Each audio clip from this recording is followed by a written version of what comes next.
My name is Junior Aguilar, and I've been asked to take part in the Gender Story Project on behalf of Mary Cruz Gomez.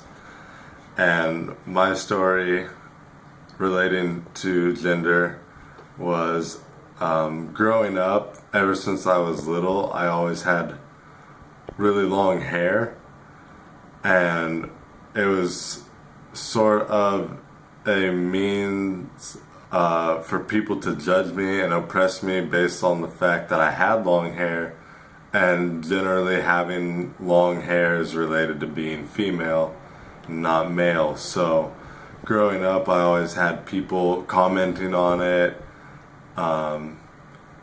people asking me why I had long hair if I was a boy. A lot of kids would walk by me in the store and ask their parents if I was a boy, why was my hair not short like theirs, and sort of things like that. Or I would be asked by people, walking through the store with my parents, like with my mom in particular. Employees would ask, can I help you ladies with anything, And so for a long time it was kind of something I struggled with, because the whole reason I was growing my hair was so that I could donate it for Locks of Love to give to people that are unable to grow hair, or going through cancer treatments and whatnot and have lost their hair.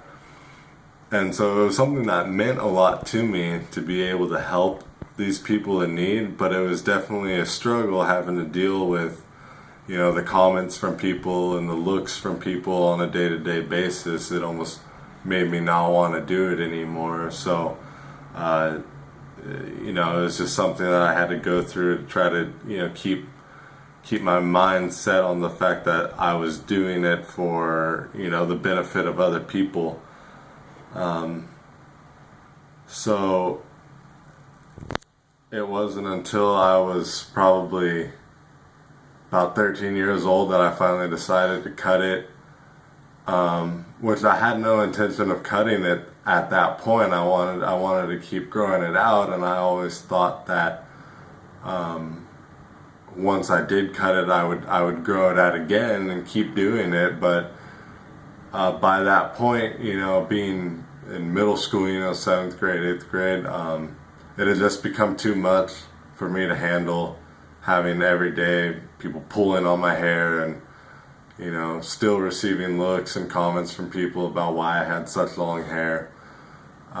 So finally at that point I cut it and decided to just never grow it out that long again. And so it's something that I still kind of regret, because it's obviously something I would like to still do, because it means a lot to me to kind of help out people that are struggling in life, whether it be cancer or just something they're born with, where they're unable to grow hair, and then they feel oppressed, or they kind of get the same experience but in a different way.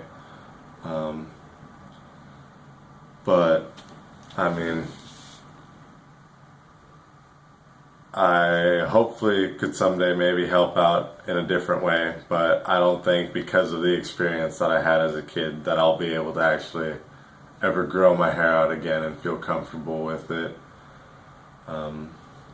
Yeah. So I give my permission to have this video posted online as part of the Gender Stories Project.